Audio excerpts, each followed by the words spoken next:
अपनी माँ को वृद्धाश्रम लेकर पहुंचा तो उसे एक रात उस वृद्धाश्रम में रुकना पड़ा। अचानक रात को किसी की घुटी हुई सी चीख सुनाई पड़ी।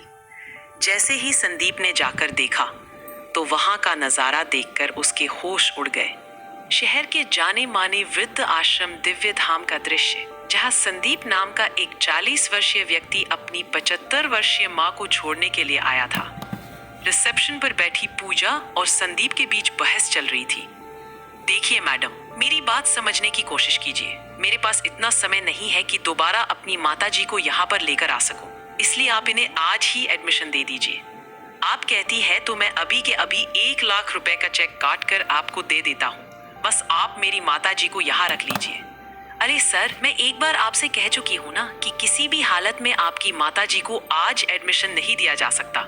इस वृद्ध आश्रम की संचालक फिलहाल शहर से बाहर गई हैं और कल शाम तक वापस लौट पाएंगी, इसलिए आप अभी जाइए और कल अपनी माताजी को लेकर आ जाइएगा।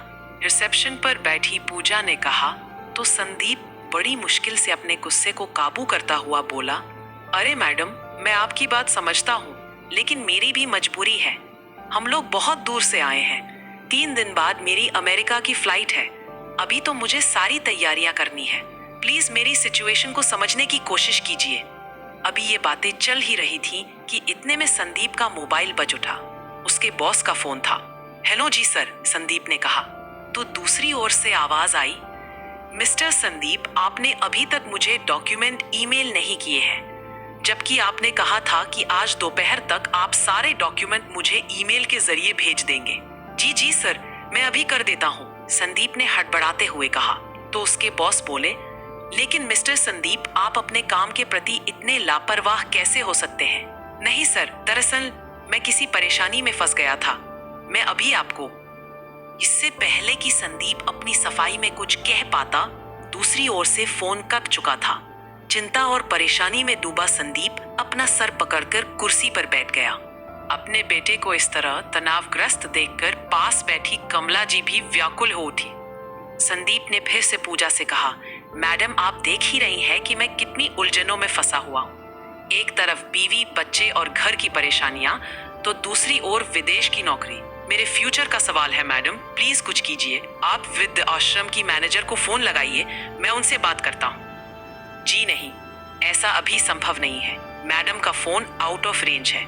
ऐसा कहते हुए पूजा ने आवाज दी, विक्की, यहाँ आना। तभी 25-26 वर्ष का एक युवक उसके सामने उपस्थित हुआ। जी कहिए मैडम। विक्की, इन दोनों के लिए चाय पानी और रात को यहीं सोने का इंतजाम कर दो, बहुत दूर से आए हैं। ठीक है मैडम, अभी करवा देता हूँ, कहकर विक्की वापस अंदर चला गया। यह सुनकर संदीप हैरान रह गया। तभी पूजा बोली, देखिए मिस्टर संदीप, यदि आप दोबारा नहीं आ सकते तो आप दोनों आज रात के लिए यहीं रुक जाइए। लेकिन मैडम, मुझे बहुत परेशानी हो जाएगी। अरे मैंने कहा ना कि आप रात को यहीं रुक सकते हैं। आप रूम नंबर 1 में चले जाइए। किसी चीज की जरूरत हो तो बता दीजिएगा। पूजा के कहने पर संदीप बुझे मन से अपनी माँ को लेकर कमरे में चला गया, जहाँ विक्की ने जमीन पर बिस्तर लगाकर उनके लिए रात को रुकने का इंतजाम कर दिया था। साहब, मैं थोड़ी ही देर में चाय नाश्ता लेकर आता हूँ, तब तक आप हाथ मुंह धो लीजिए, पास में ही बाथरूम है। इतना कहकर विक्की रसोई घर में चला गया। संदीप वही लैपटॉप लेकर बैठ गया और जल्दी से ऑफिस का काम निपटाने लगा। तो कमला जी साथ में लाई अपना बैग खोलकर बैठ गई और सिल्वर फॉइल में लिपटी हुई रोटी निकालते हुए बोली, पता है बेटा, मैंने सुबह सुबह उठकर ही अपने और तेरे लिए आलू के पराठे बना दिए थे। तुझे पसंद है ना? अचार भी लाई हूँ। अपनी माँ की इस बात का संदीप ने कोई जवाब नहीं दिया। वो तो अपने काम में ही व्यस्त था। फिर कमला जी बोली, अच्छा कोई बात नहीं, मैं ही तुझे अपने हाथों से रोटी खिला देती हूँ। ना जाने इसके बाद कभी ये सुख मिले या न मिले। कहते कहते उनका स्वर गीला हो गया। जैसे ही रोटी का एक निवाला तोड़कर वो संदीप को खिलाने लगी तो संदीप गुस्से से झेंपते हुए बोला, क्या है माँ, आपको तो और कोई काम है नहीं? मुझे अभी बहुत सा काम निपटाना है।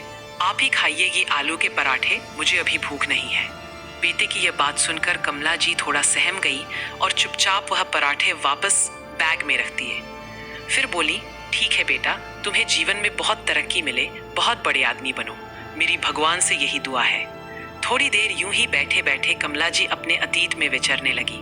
22 वर्ष की कमला जब शादी करके अपने ससुराल आई थी, कभी से उसे जिम्मेदारियों के बोझ तले दबा दिया गया था। घर में कई सदस्य थे। एक ननद थी जो अपने पति को लेकर अपने मायके में ही जमी हुई थी। उसका पति सास का बेहद लाडला था। इसके अतिरिक्त उसके जेठ और जेठानी भी थे, परंतु जेठानी बड़े घर से आई थी।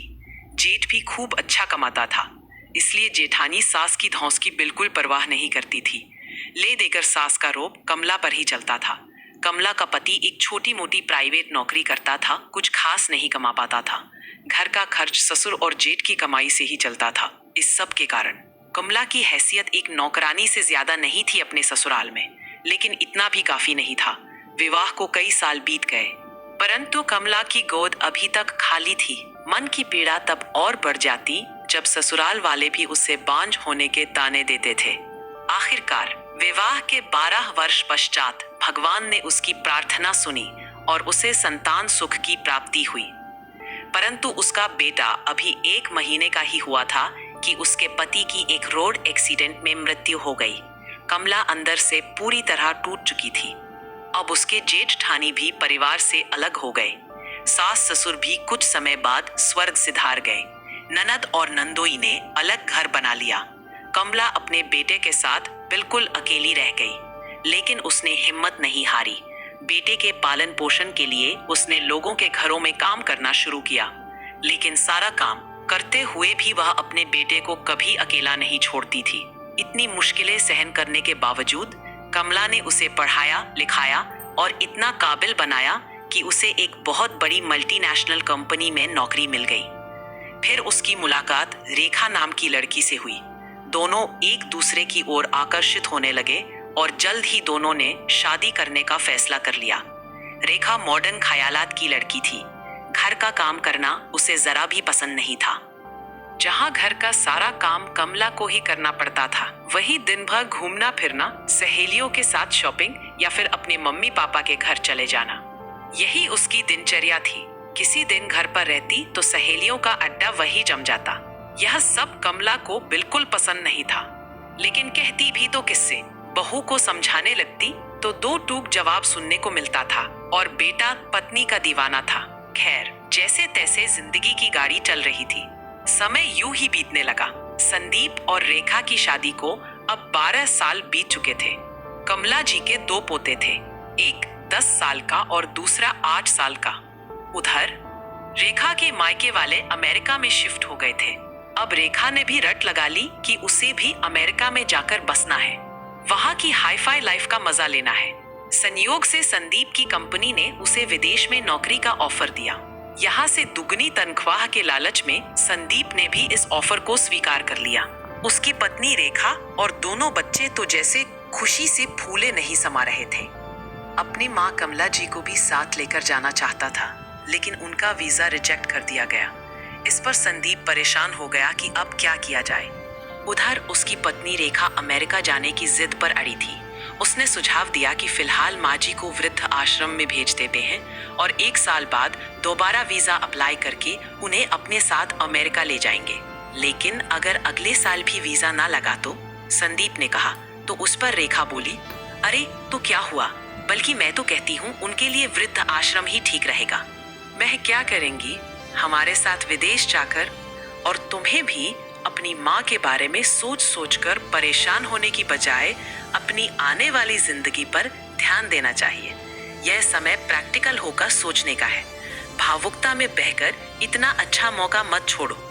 संदीप को भी यह बात ठीक लगी और वह अपनी माँ को वृद्ध आश्रम भेजने के लिए तैयार हो गया। चाय बिस्किट लाया हूँ माता जी। विक्की की आवाज से कमला जी की तंद्रा भंग हुई और वह वर्तमान में आ गई। कमला जी चाय का कप उठाकर चाय पीने लगी तो संदीप से बोली, अच्छा बेटा, कम से कम चाय तो पी लो। क्या माँ, एक तो मैं इतनी परेशानी में हूँ और आपको खाने पीने की सूझ रही है। आज काम पूरा करके ना दिया तो बॉस की डांट सुनने को मिलेगी, और यहाँ इंटरनेट की रेंज पहुंच ही नहीं रही। पता नहीं ये वृद्ध आश्रम वालों ने भी अपने ही नियम बना रखे हैं। हद है, इतना भी नहीं समझते कि कोई बुजुर्ग है या दूसरे शहर से आया है। इन लोगों को बुजुर्गों को सहारा देना चाहिए, लेकिन यहाँ तो ये एक तरफ वृद्धाश्रम की मैनेजर घूमने को निकली हुई है, तो दूसरी तरफ जो मैडम यहाँ बैठी है हमारी बात सुनने को तैयार ही नहीं है। जब संदीप गुस्से में आकर ये सब बातें बोल रहा था, उस समय दरवाजे पर खड़ी हुई वही मैडम पूजा उनकी सारी बातें सुन रही थी। तभी अचानक उन्हें अपने सामने देखकर संदीप अपनी बात पर पर्दा डालते हुए बोला, अरे वह मैं तो बस। रहने दीजिए मिस्टर संदीप, मैं जानती हूँ इस तरह के माहौल में कोई भी व्यक्ति चिड़चिड़ा हो जाता है। आप मेरे साथ चलिए, मुझे आपसे कुछ बात करनी है। ऐसा कहकर पूजा कमरे से बाहर निकल गई। संदीप को लगा कि शायद मैडम ज्यादा पैसों की डिमांड करेगी, इसलिए बाहर निकलते ही बोला, देखिए मैडम, अगर आप कहती हैं तो मैं 1 लाख की बजाय 1.5 लाख रुपयों का चेक काट देता हूँ। तभी पूजा बोली, जी नहीं मिस्टर संदीप, पैसों की तो बात ही नहीं है। मुझे हैरानी तो इस बात की है कि बचपन में आपके पीछे आपकी माँ ने न जाने कितने ही जरूरी काम टाले होंगे, कितनी रातें जागते हुए बिता दी होंगी, और आप उनके लिए यहाँ 1 रात तक नहीं रह सकते। ये सुनकर संदीप की आंखें शर्मिंदगी से नीचे झुक गईं। तो पूजा बोली, चलिए मैं आपकी यह समस्या भी हल किए देती हूँ। मैं आपकी माताजी को अभी के अभी एडमिशन दिलवा दूंगी। लेकिन क्या मैडम? लेकिन मिस्टर संदीप, आपको मेरा एक छोटा सा काम करना होगा। मैडम की ये बात सुनकर संदीप उन्हें प्रश्नवाचक निगाह से देखने लगा। तो पूजा बोली, हाँ, वृद्ध आश्रम में रामलाल नाम के एक बुजुर्ग व्यक्ति रहते हैं। आपको सिर्फ उनका पोता बनने का नाटक करना होगा। यह सुनकर संदीप हैरान रह गया। फिर पूजा बोली, करीब 10 वर्ष पहले उनका बेटा उन्हें यहाँ छोड़कर ऑस्ट्रेलिया चला गया था, अपनी पत्नी और बेटे को लेकर। तब से लेकर आज तक वह अपने पोते से मिलने को तरस रहे हैं। उन्हें उम्मीद है कि एक ना एक दिन वो उनसे मिलने जरूर आएगा। लेकिन मिस्टर संदीप, आज उनकी तबीयत बहुत ज्यादा खराब है। मुझे नहीं लगता कि अब उनके पास ज्यादा समय है। यदि हो सके तो हमारा यह छोटा सा काम कर दो। सिर्फ एक नाटक ही तो है, लेकिन सोचिए, अपने पोते को नजर भर देखने के लिए पल पल तरसती उनकी आंखों को कितना सुकून मिल जाएगा। आप मेरा यह काम कर दीजिए, मैं आपकी माताजी को अभी एडमिशन दे दूंगी। यह बात सुनकर संदीप ने कहा, लेकिन मैडम, मुझे तो उनके पोते के बारे में कुछ भी मालूम नहीं है। उसका नाम क्या है? वह उन्हें क्या कहकर बुलाता है? अरे मिस्टर संदीप, आपको उन्हें कुछ भी कहने की जरूरत नहीं है। बस इतना याद रखिएगा कि उनके पोते का नाम अमन है। अब आप मेरे साथ चलिए। कहते हुए पूजा उसे रामलाल जी के कमरे में ले गई। रामलाल जी के बिस्तर के पास रखी कुर्सी पर वही आश्रम में रहने वाले उनके एक बुजुर्ग दोस्त बैठे हुए थे। रामलाल, डॉक्टर ने कहा है कि दवाई समय पर लेने से तबीयत ठीक हो जाएगी। रामलाल जी के दोस्त ने कहा। तो कंपकंपाती आवाज में रामलाल जी बोले, कितनी बार भगवान से प्रार्थना करता हूँ कि मुझे उठा ले, लेकिन मौत है जो बुलाने पर भी नहीं आती। न जाने क्यों ईश्वर के कानों पर जूं तक नहीं रेंगती। रामलाल जी के दिल में छिपा दर्द उनके शब्दों के जरिए बाहर आने लगा। अच्छा रामलाल, मैं थोड़ी देर में आता हूँ, कहकर उनके मित्र वहां से उठकर चले गए। दरवाजे पर खड़ा संदीप रामलाल जी की सारी बातें सुन रहा था। तभी पूजा संदीप को लेकर अंदर आई। संदीप ने देखा कि पलंग पर एक बुजुर्ग कंकाल रूप में पड़े हुए थे। गाल अंदर गहराई में धंसे हुए थे। बेजान आंखें जैसी चीख चीख कर उनके दुख और पीड़ा की कहानी कह रही थी, परंतु उनकी आती जाती सांस उनके जीवित होने का प्रमाण दे रही थी। उनके पास जाकर पूजा बोली, बाबा बाबा, देखिए तो कौन आया है आपसे मिलने। तभी रामलाल जी ने अपनी आंखों को धीरे से खोला और बोले, कौन है बेटी? तो पूजा ने कहा, देखिए बाबा, आपका पोता पवन आया है। क्या मेरा अमन आ गया? कहते हुए बाबा की आंखों में एक चमक आ गई। हाँ बाबा, आपका पोता ऑस्ट्रेलिया से खास आपसे मिलने के लिए आया है। मेरा पोता आ गया मुझसे मिलने? इतने दिन तुझे मेरी याद नहीं आई? कितना बड़ा हो गया रे तू। उसकी ओर नजर डालते ही रामलाल जी के बूढ़े शरीर में जैसे जान वापस आ गई थी। पूजा ने उन्हें सहारा देते हुए बिस्तर पर बिठाया और बोली, बाबा, कल आपके पोते की वापसी की फ्लाइट है, इसलिए आज आप उससे जी भरकर बातें कर लीजिए। पूजा कमरे से बाहर गई तो संदीप पास रखी कुर्सी पर बैठने लगा। तभी रामलाल जी बोले, वहां नहीं बेटा, यहाँ मेरे पास बैठो। संदीप कुछ असहज महसूस कर रहा था, परंतु फिर उसे पूजा की कही बात याद आई तो वो चुपचाप उनके बिस्तर पर बैठ गया। मुझे यकीन था, अमन बेटा, एक ना एक दिन तू जरूर आएगा। कभी भगवान मेरे शरीर से प्राण नहीं निकाल रहे थे, तुझे देखने को ही मैं अभी तक जीवित था। लेकिन बेटा, तू कल ही वापस चला जाएगा। कितने साल मैंने तेरा इंतजार किया है, और मिलने के लिए केवल कुछ ही पल। बोलते बोलते बीच में ही रामलाल जी हांफने लगे। परंतु पोते से मिलने का उत्साह इतना था कि सारी कमजोरी भूलकर फिर से बातें करने लगे। अच्छा, एक बात बता बेटा, तेरे पापा का क्या हाल है? उसे कभी मेरी याद नहीं आती? कितने साल हो गए उसे देखे हुए भी। ये बात सुनकर संदीप कुछ बोल नहीं पाया। फिर रामलाल जी बोले, तुम्हारी माँ तो ठीक है ना? हाँ हाँ दादाजी, सब लोग ठीक है। पता है बेटा, यहाँ वृद्ध आश्रम में अक्सर लोग मिठाई बांटने आते रहते हैं। कल भी किसी के पोते का जन्मदिन था, तो उन्होंने वृद्धाश्रम के सभी लोगों में जलेबियां बांटी। उसी पल मेरी आंखों के आगे तेरे बचपन की तस्वीर नाचने लगी। ऐसा कहते हुए रामलाल जी ने पास पड़ी एक छोटी सी कटोरी उठाई, जिसमें एक जलेबी रखी थी, और संदीप को देते हुए बोले, बेटा, यह जलेबी मैंने तेरे लिए रखी थी। संदीप ने अनमने ढंग से वो जलेबी उठाई। फिर रामलाल जी के पोपले चेहरे पर हल्की सी मुस्कान आ गई और बोले, बेटा, तुझे याद है जब तू छोटा सा था ना, तब सारा दिन मेरे इर्द गिर्द ही मंडराता रहता था। तुझे जलेबी खाना बहुत अच्छा लगता था, लेकिन तेरी माँ तुझे ज्यादा जलेबी खाने से मना करती थी। इसलिए हर रोज शाम को पार्क में टहलने के बहाने तू मेरा हाथ पकड़कर बाजार ले जाता था और हलवाई की दुकान से जलेबी खाता था। उस दौरान तू एक पल भी मेरा हाथ नहीं छोड़ता था, और उसके बाद तूने मेरा हाथ ऐसा छोड़ा कि फिर कभी नहीं थामा। अपने बूढ़े कांपते हाथों की ओर देखते हुए रामलाल जी ने कहा। तो संदीप बोला, नहीं नहीं दादाजी, ऐसी बात नहीं है। दरअसल जिंदगी में परेशानियां ही बहुत है, लेकिन फिर भी देखो, मैं आपसे मिलने आया हूं ना। लेकिन काम को भी तो समय देना पड़ता है ना दादाजी।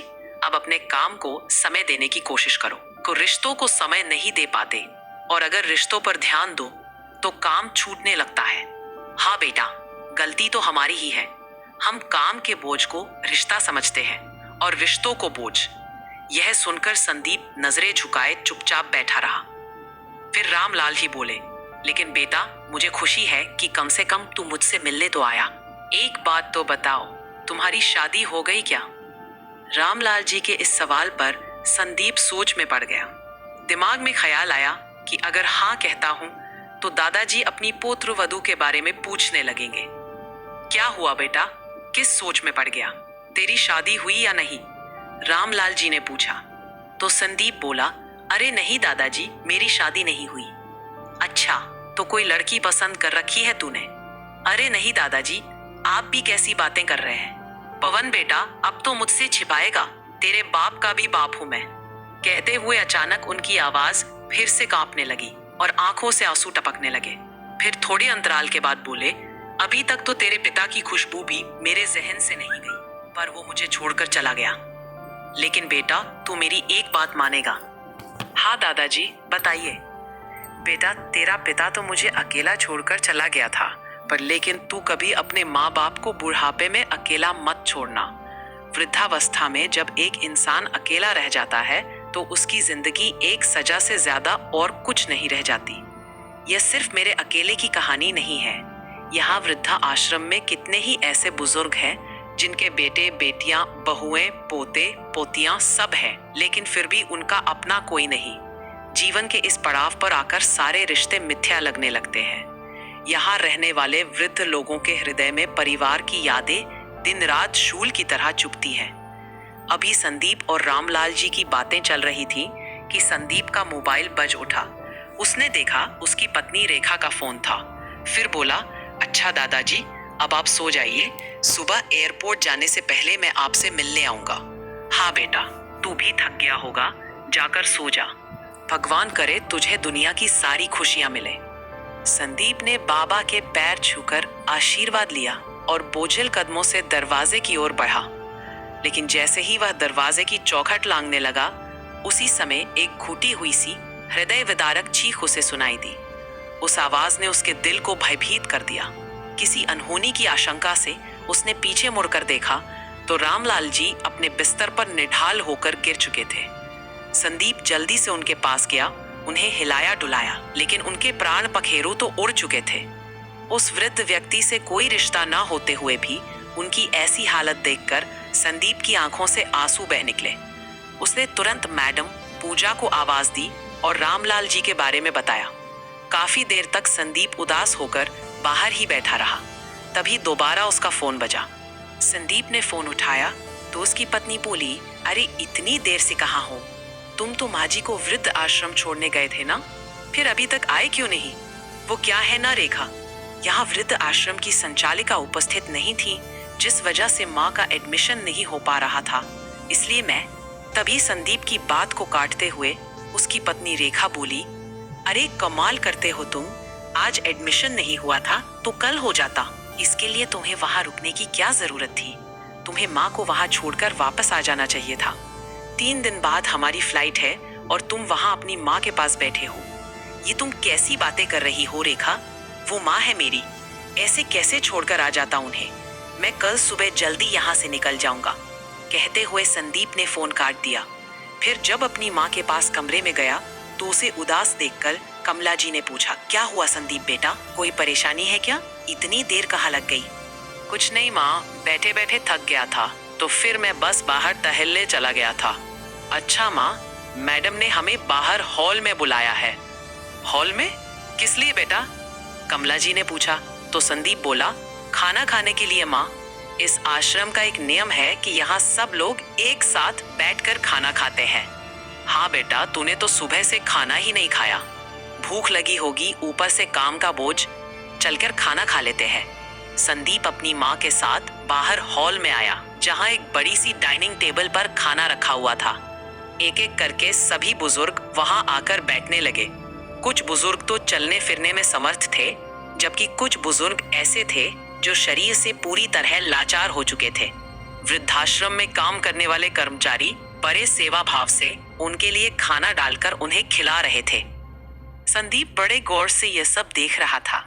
उन बुजुर्गों पर एक नजर डालने मात्र से यह स्पष्ट हो रहा था कि वह यहाँ पर सुखी नहीं है। हालांकि खाने पीने और रहने की सुविधा बहुत अच्छी थी, परंतु अपने बच्चों से दूर होने का गम और निराशा का भाव उनकी आंखों में साफ साफ देखा जा सकता था। बड़ी मुश्किल से संदीप ने थोड़ा सा खाना खाया और वापस कमरे में आकर बैठ गया। थोड़ी देर बाद जब कमला जी कमरे में आई तो अपने बेटे के पास बैठते हुए बोली, क्या बात बेटा, तुमने तो खाना खाया ही नहीं? मेरा खाने का मन नहीं हुआ माँ, उदासी भरे स्वर में संदीप ने कहा। और फिर बोला, माँ आप आलू के पराठे बनाकर लाई थी ना, मुझे वो खाने हैं। तो कमला जी ने एक मुस्कुराहट के साथ अपने बैग में से आलू के पराठे निकाले और अपने बेटे को देते हुए बोली, पता है बेटा, जब तू छोटा था ना, हर रोज मुझे आलू के पराठे बनाने को कहता था, और जब मैं बनाती थी तो कहता था, माँ मुझे अपने हाथ से खिलाओ। जब भी तेरे हाथों से खाता हूँ तो खाने का स्वाद दुगना हो जाता है। तो आज भी खिलाओ ना माँ, संदीप ने कहा। तो कमला जी मुस्कुराते हुए उसे अपने हाथों से खिलाने लगी। फिर भाव विभोर होते हुए संदीप ने कहा, माँ याद है आपको जब बचपन में एक बार गर्मियों की छुट्टियों में हम मौसी जी के घर गए थे, तो मैं वही गली में आस पड़ोस के बच्चों के साथ छुपा छिपी का खेल खेला। कोई कहीं तो कोई कहीं, मैं भी बच्चों के साथ पास की गली में जाकर छिप गया। थोड़ी देर में बाकी सब बच्चे तो भाग गए, लेकिन मैं वहां गलियों में ही घूमता रहा। मौसी का घर कहाँ है मुझे पता ही नहीं चला। वह घटना याद करके कमला जी बोली, हाँ बेटा, कहाँ कहाँ नहीं ढूंढा था तुझे मैंने। दोपहर से शाम हो गई और शाम से रात, लेकिन तू कहीं नहीं मिला। जिस बेटे को 2 पल भी अपनी नजरों से ओझल होने नहीं देती थी, वह बेटा कई घंटों से गायब था। मैं पागलों की तरह तुझे यहाँ वहां ढूंढती जा रही थी। गलियों में भटकते भटकते आखिरकार अंधेरे में तू सामने से आता हुआ दिखा, तब जाकर मेरी जान में जान आई थी। हाँ माँ, मुझे याद है, मुझे देखते ही आप दौड़ते दौड़ते मेरे पास आई थी और मुझे अपने सीने से चिपका लिया था। कितना रोई थी आप उस समय। बात करते करते कमला जी और संदीप की आंखों में आंसू आ गए। बहुत लंबा अरसा बीत गया था माँ बेटे को इस तरह बैठकर बात किए हुए। जब से संदीप की शादी हुई थी तब से लेकर आज तक तो वह सिर्फ अपनी पत्नी, बच्चों और नौकरी में ही व्यस्त रहा था। माँ के पास बैठने का ना तो उसके पास समय था और ना ही कभी उसे जरूरत महसूस हुई थी। बातें करते करते संदीप अपनी माँ की गोद में सर रखकर ही सो गया। कमरे के बाहर खड़ी मैडम पूजा काफी देर से यह सारा नजारा चुपचाप देख रही थी। कमला जी बहुत देर तक उसके सर को यूं ही सहला रही थी और फिर बैठे बैठे ही सो गई। अगले दिन सुबह संदीप की नींद खुली तो 8 बज रहे थे। घड़ी देखते ही वह चौंक गया और कमला जी को जगाते हुए बोला, माँ, मुझे तो बहुत देर हो गई, ऑफिस भी जाना था। जल्दबाजी में वह अपने बैग में सारा सामान रखने लगा और रिसेप्शन पर सारी फॉर्मेलिटी पूरी करने के बाद जैसे ही जाने को तैयार हुआ तो कमला जी बोली, बेटा अपना ध्यान रखना, रास्ते में रुक कर कुछ खा लेना, नहीं तो मुझे तेरी चिंता होती रहेगी। ठीक है माँ, अब मैं चलता हूँ, कहकर संदीप वहां से तेजी से निकल गया। वहां से सीधा वह अपने ऑफिस चला गया, परंतु दिन भर उसके दिमाग में उथल पुथल मची रही। उसे ऐसा लग रहा था जैसे वह बहुत कुछ अपने पीछे छोड़ कर आया है। ना चाहते हुए भी बार बार वृद्ध आश्रम में रहने वाले बुजुर्ग लोगों के बेबस, लाचार और निराश चेहरे उसकी आंखों के सामने आ रहे थे। रात को संदीप जब घर पहुंचा तो गुमसुम सा था। तो रेखा बोली, छोड़ आए माँ को वृद्धाश्रम। इस पर संदीप ने हाँ में सिर हिला दिया। तो रेखा बोली, वैसे तो अच्छा ही हुआ, आखिर कब तक हम उनका बोझ उठाते। अच्छा, तुम हाथ मुंह धो लो, खाना तैयार है। पत्नी की बातें सुनकर संदीप हैरत में पड़ गया। अब तक तो उसका दिमाग उलझनों से गिरा हुआ था, लेकिन अब शायद उसके दिमाग में स्पष्ट हो चुका था कि उसका अगला कदम क्या होगा। अरे क्या हुआ, अभी तक फ्रेश होकर नहीं आए? तुम खाना ठंडा हो जाएगा, उसकी पत्नी ने कहा। तो संदीप बोला, मुझे भूख नहीं है, और उठकर अपने कमरे में चला गया। रात को सब लोग सो चुके थे, लेकिन संदीप की आंखों से नींद गायब थी। वह रात उसने बड़ी मुश्किल से काटी। अगले दिन सुबह सुबह संदीप बिना किसी को बताए अपनी गाड़ी लेकर घर से निकल गया और ठीक 2 घंटे के बाद वह उसी वृद्ध आश्रम के सामने खड़ा था जहां एक दिन पहले वह अपनी माँ को छोड़कर आया था। जैसे ही अंदर की ओर गया तो सामने ही मैडम पूजा खड़ी थी, जो बड़े इत्मीनान से उसकी ओर देख रही थी। कुछ बुजुर्ग लोग आंगन में टहल रहे थे। अंदर आकर संदीप यहाँ वहां देखने लगा। मैडम, मेरी माताजी कहाँ है? प्लीज उन्हें बुला दीजिए। तो मैडम बोली, देखिए मिस्टर संदीप, अभी तो आपकी कमला जी से बात नहीं हो सकती। क्यों मैडम, ऐसा क्या हो गया? अच्छा, माँ अभी तक सोई होंगी, कोई बात नहीं, मैं यहीं बैठता हूँ, जब जाग जाएंगी तब उनसे मिल लूंगा। तभी मैडम ने कहा, नहीं मिस्टर संदीप, वो सोई नहीं रहे, बल्कि वृद्ध आश्रम की कुछ अन्य बुजुर्ग महिलाओं के साथ पास में ही बने मंदिर में पूजा करने के लिए गई हैं। दरअसल उन्होंने निर्जला उपवास रखा है अपने बेटे के लिए। अपनी सेहत और जीवन की परवाह किए बिना उन्होंने इस उम्र में भी जितिया का कठिन व्रत धारण किया है। इस समय वे पूजा में व्यस्त है। आपकी लंबी उम्र और तरक्की के लिए भगवान से प्रार्थना कर रही हैं। मैडम की यह बात सुनते ही संदीप की आंखों से अश्रुधारा बह निकली। तभी उसे सामने से कमला जी हाथों में पूजा की थाली लिए आते हुए दिखाई दी। उन्हें देखते ही संदीप माँ माँ कहते हुए उनकी ओर दौड़ा। आंसुओं से भीगा उसका चेहरा देखकर कमला जी को वही घटना याद आ गई जब उनका 8 साल का छोटा सा संदीप राह भटक गया था और माँ को देखते ही माँ माँ चिल्लाते हुए उनकी ओर दौड़ता आया था। माँ, मुझे माफ कर दो माँ, मुझसे बहुत बड़ी गलती हो गई, मुझे माफ कर दो, मुझे माफ कर दो। आपने मेरे लिए क्या क्या नहीं किया। आपके प्यार और आशीर्वाद के भरोसे ही मैं जीवन में एक सफल इंसान बन पाया था। बचपन में जो माँ मुझे 2 पल के लिए भी अकेला नहीं छोड़ती थी, उसी माँ को मैंने वृद्ध आश्रम में रहने के लिए छोड़ दिया। लानत है मेरी जैसी औलाद पर। माँ के पैरों में गिरकर संदीप जितना बोल रहा था, उससे ज्यादा रो रहा था। कमला जी ने उसके आंसू साफ करते हुए उसे उठाया। तो संदीप बोला, चलो माँ, अब घर चलते हैं। तभी मैडम पूजा बोली, लेकिन मिस्टर संदीप, आप ऐसे नहीं जा सकते। इन्हें वृद्ध आश्रम से ले जाने के लिए आपको मैनेजर ऑफिस में जाकर सारी फॉर्मेलिटी पूरी करनी होगी। ठीक है मैडम, आप मुझे मैनेजर से मिलवा दीजिए। आइए। मैडम उन्हें मैनेजर के ऑफिस में ले गई। ड्रॉर में से एक पेपर निकालते हुए साइन करने के लिए संदीप को दिया और सामने रखी कुर्सी पर बैठ गई। यह देखकर संदीप हैरत में पड़ गया और बोला, यहाँ की मैनेजर अभी तक आई नहीं क्या? तो मैडम बोली, मिस्टर संदीप, इस वृद्ध आश्रम की मैनेजर मैं ही हूँ। लेकिन मैडम, 2 दिन पहले तो आपने कहा था कि मैनेजर छुट्टी पर गई है। तो मुस्कुराते हुए मैडम बोली, वह सब झूठ था। और वो झूठ मैंने इसलिए बोला था ताकि आप एक रात यहाँ रुके और देखें कि उम्र के इस पड़ाव में परिवार से अलग होकर एक इंसान की हालत क्या हो जाती है। यहाँ आने वाले सब लोगों को मैं एक मौका देती हूँ और वो लोग खुशनसीब होते हैं जो इस मौके को संभाल लेते हैं।